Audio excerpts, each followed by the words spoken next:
یا خاموش مبونا ہم آج سارے جمع ہیں اس عبدالواحد افسوسناک سانحہ پر تعزیت کے لیے،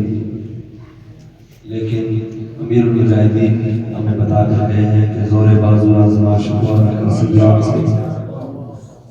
زور بازو آزما شکوہ نہ کر سیاد سے، کہ کبھی کوئی قفس ٹوٹا نہیں فریاد سے۔ اصل مسئلہ یہ ہے کہ ریاست پاکستان ہو یا حکومت پاکستان ہو، اس وقت انہیں اقلیت کا درد کھایا جا رہا ہے، اور اکثریت جو اس پاکستان کی ہے، جنہوں نے پاکستان کے لیے آج تک قربانیاں دی ہیں اور آج تک قربانیاں دیتے چلے آ رہے ہیں، ان کے لیے ان کی قربانیاں جرم بنا دی ہیں۔ میں تو بہت سارا کچھ کہنا چاہتا ہوں، لیکن وہ ممبر نہ تمام بردار تمام وہ میں تعزیت کے لیے آیا ہوں، میں جگہ ہے وہاں جا کر کہوں گا، اور انشاءاللہ اس کا درد بھی اٹھے گا اور پتہ بھی لگے گا کہ الفاظ بھی نکلے ہیں، لیکن مسئلہ یہ ہے کہ وہ سارے نوابزادے اور عزادے و خانزادے ہم دیواریں بھری پڑتی آئی ہیں پورے بلوچستان میں، ان کے جب الیکشن آئیں گے تو ان کے پاس کروڑوں اربوں روپے نکل آئے گا اور پورے بلوچستان کو کھا گئے ہیں، اور وہ سارے ذمہ داران وہ کہاں ہیں؟ کوئی بھی توفیق نہیں ہے کہ ان مظلوموں کے ساتھ، ان شہیدوں کے ساتھ، ان زخمیوں کے ساتھ آ کر اظہار ہمدردی کر سکیں، اور وہ یہاں سے بننے والا وزیر داخلہ روزانہ دھوکہ ہے کہ جناب ہم یہ کر دیں گے، ہم وہ کر دیں گے۔ اور بھائی اقلیت کو تحفظ دو، تمہیں کسی نے نہیں روکا، نہ تمہیں کسی نے روکا ہے، لیکن اس اکثریت کا کیا بنے گا جو گاجر گولی کی طرح یہاں پاکستان میں کاٹی جا رہی ہے، اور میلاد النبی کے جلوس پر۔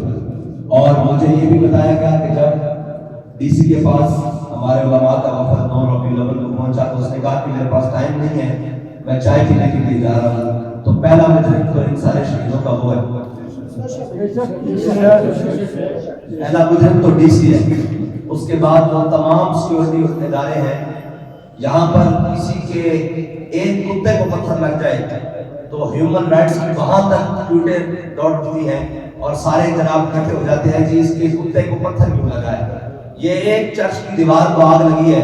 چیف جسٹس سے لے کر آرمی چیف سے لے کر وزیر اعظم سے لے کر ابھی تک رو رہے ہیں کہ کیوں لگی ہے۔ ہم اس کو سمجھتے ہیں کہ وہ کیوں لگائی گئی ہے اور کیوں لگی ہے، لیکن یہاں تو دیواریں اور گھر خون سے رنگین ہو گئے ہیں۔ ان کا پرسان حال ہے،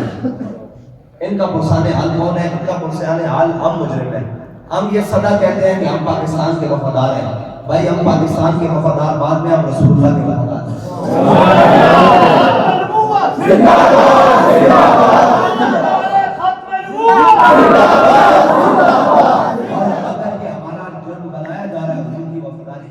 اس کے لیے ہم کٹنے کے لیے تیار ہیں، لیکن ہمیں یہ افسوس نہ ہو کہ یار ہم جن کے لیے صبح شام نعرے لگاتے ہیں، جہاں پاکستان کا پرچم لہرانا جرم ہے، وہاں ہم پاکستان زندہ باد کے نعرے لگا رہے ہیں۔ یہ ہمارا جرم ہے،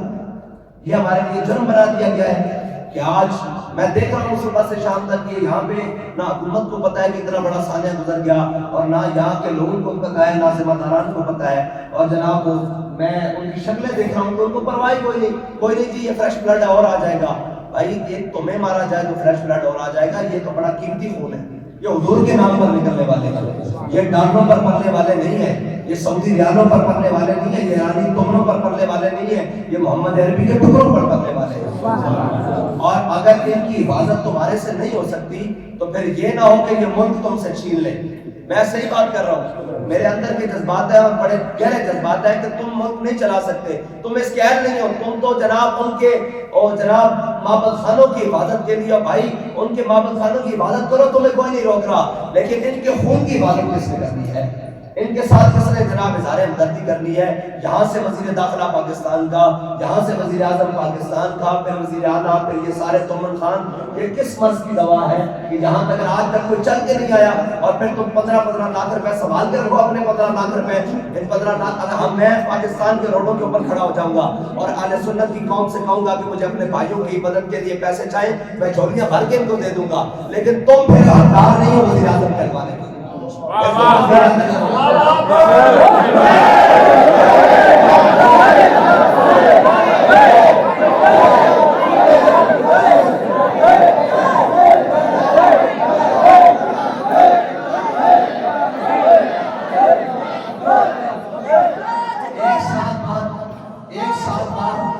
ایک قومی اہل سنت کا 1 سال بعد ایک ملک کی سطح پر ایونٹ آتا ہے، ورنہ ہم پروگرام کرتے ہیں چھوٹی سطح پر بڑی سطح پر، وہ ایک کھانے کا مسئلہ ہے۔ 1 سال بعد اہل سنت کا، وہ بھی 10 دن کا نہیں، 1 دن کا،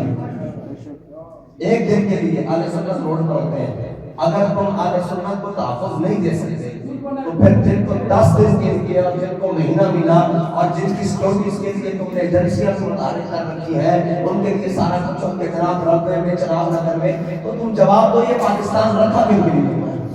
اگر 1 دن اہل سنت کے لیے، وہ بھی صبح فجر سے لے کر یا صبح 8-9 بجے سے لے کر شام 8-9 بجے تک کے پروگرام ہے، اگر یہ 12 گھنٹے تم سیکورٹی نہیں دے سکتے اور سیکورٹی کلیئرنس نہیں ہو سکتی، دکھ یہ نہیں ہے کہ ان کے ساتھ حملات ہوا، ہم شہید ہونے کے لیے تیار ہیں سب حضور کے نام پر۔ یہ تو مسئلہ ہی کوئی نہیں ہے، انشاءاللہ تم نے یہ کیا ہے، اگلے سال مستور کا جناب میلاد النبی کا جلوس دیکھنا، اس سے بھی ڈبل ہونا نہیں ہے، کرو تیرے نام پہ جاؤں گا نہ بس ایک جاؤں، اس نے یوسف بن رقیم مصر میں مشکل سنا اور سر بٹاتے ہیں تیرے نام پہ بتا گیا۔ یہ رونا نہیں ہے، رونا یہ ہے کہ تمہاری اہلیت یہ ہے، تم کہتے ہو شرپسند، تم سے بڑا شرپسند کون ہے کہ ملک کے خزانے لوٹ کر کھا جاؤ اور ملک کی اکثریت کو 12 گھنٹے کے لیے بھی سیکورٹی نہ دے سکو؟ یہ تو سوال تمہارے اوپر ہے۔ اور جناب دنیا کے نمبر ون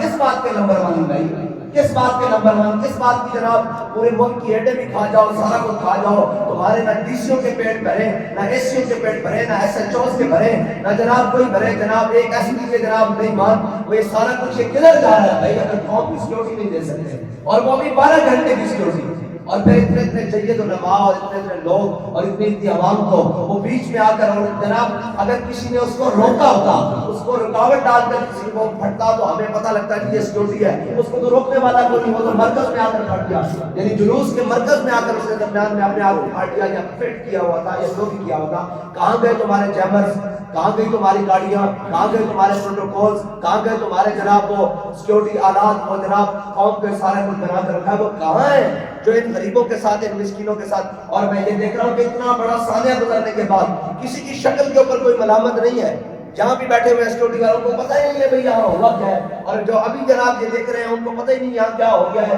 تو اس کا مطلب یہ ہے کہ کتنی چورانا لڑی ہوئی تھی،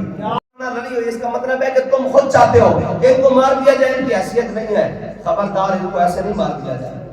ان کو ایسے نہیں مار دیا جائے، ان کا خون بڑا قیمتی ہے۔ میرے آقا مولا صلی اللہ علیہ وسلم نے کعبے کو دیکھ کر فرمایا تھا کعبے تو بڑی حرمت والا ہے لیکن ایک مومن کی عزت تیرے سے زیادہ بڑھ کر ہے۔ سبحان اللہ بھائی، یہ آج 100 جناب تقریباً 100 متاثرہ ہے، کچھ زخمی ہو گئے، کچھ شہید ہو گئے، کچھ جناب عام چلی گئی، کسی کی ٹانگیں چلی گئی، 150 کے قریب جناب 150 متاثرہ لوگ ہیں، اور ان کا پرسان عالی ہوئی، اور جناب شدید زخمی 5 لاکھ روپے۔ بھائی تم 5 لاکھ بھی اپنے سنبھال کے رکھو، جناب تم نے تو آنے والا خون جو ڈونیٹ ہوا ہے ہسپتالوں کے اندر وہ بھی بیچ کر کھاتے ہو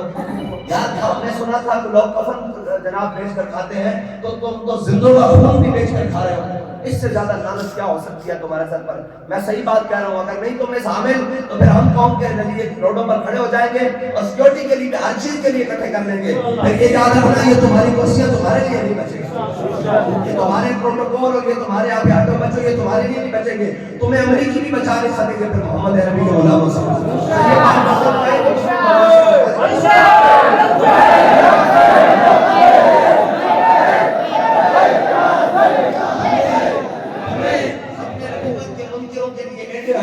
اور ان کے لیے باہر سے خون پھٹ گئے تو تمہاری ہر چیز متعلق ہو جائے اور سنیوں کا خون روڈوں پر بہا دیا جائے، تمہارے دل پر بھی گرانا گزرے۔ اور جناب میں اس میڈیا کے اوپر بھی حیران ہوں جو جناب ایک لگ جائے تو صبح شام اور ڈھونڈنے سے بھی خبر دوسرے دن نہیں مل رہی تھی۔ بھائی یہ سارے بین الاقوامی ایجنڈے ہیں، بین الاقوامی مسلط ہے۔ بس میں ساری اہل سنت سے یہ کہتا ہوں کہ یار آج آپ کو گلا ہم سے ہوگا لیکن یہ یاد رکھو کہ آپ کے دکھ میں ہم ہی ہیں اور ہم آپ کے دکھ ہیں اور آپ ہمارے ہیں۔ یہ چھوڑو دائیں بائیں کوئی جا رہا ہے کوئی جا رہا ہے کوئی جناب جہاں جا رہا ہے، اہل سنت کا مفاد سب سے پہلے، اہل سنت کا مفاد، اہل سنت کا مفاد سب سے پہلے ہے، اہل سنت کا مفاد حب الوطنی بھی اب بعد میں ہے، پہلے اہل سنت کے تحفظ کی بات کرو۔ ہاں ہمیں تو اہل سنت کا وطن کی بات ہوگی نا، اگر ہماری جانیں نہیں تو وطن کہاں ہوگا؟ بھائی وطن تو ہے مکین سے، ہے جی وطنیت کا نعرہ تو لگے گا وطن میں رہنے والے بسے لوگوں سے. اگر اب اس اکثریت کو ختم کر کے تم یہاں قادیانیت کو لانا چاہتے ہو, یہاں لبرلز کو لانا چاہتے ہو, یہاں غیروں کو لانا چاہتے ہو, تو پھر یہ انشاءاللہ تمہیں نہیں ہونے دیں گے اور یہ ایسی باتیں نہیں ہیں انشاءاللہ کبھی نہیں ہونے دیں گے. اور میں ان تمام کو کہتا ہوں کہ بندے کے پتر بن جاؤ. ہماری زبان میں دو لفظوں کی انسان کے بچے بنو اور ان شہیدوں کے ساتھ ایسے نہیں کرو. اور تمہارا کام بنتا ہے کہ تم ان کے پاس آؤ, اور اگر تم صرف ہمیں یہ احساس ہو جائے کہ تم اکثریت کے وزیر اعظم نہیں صرف اقلیت کے ہو, تو پھر اکثریت کے انشاءاللہ وارث ہم ہیں. لبیک یا رسول اللہ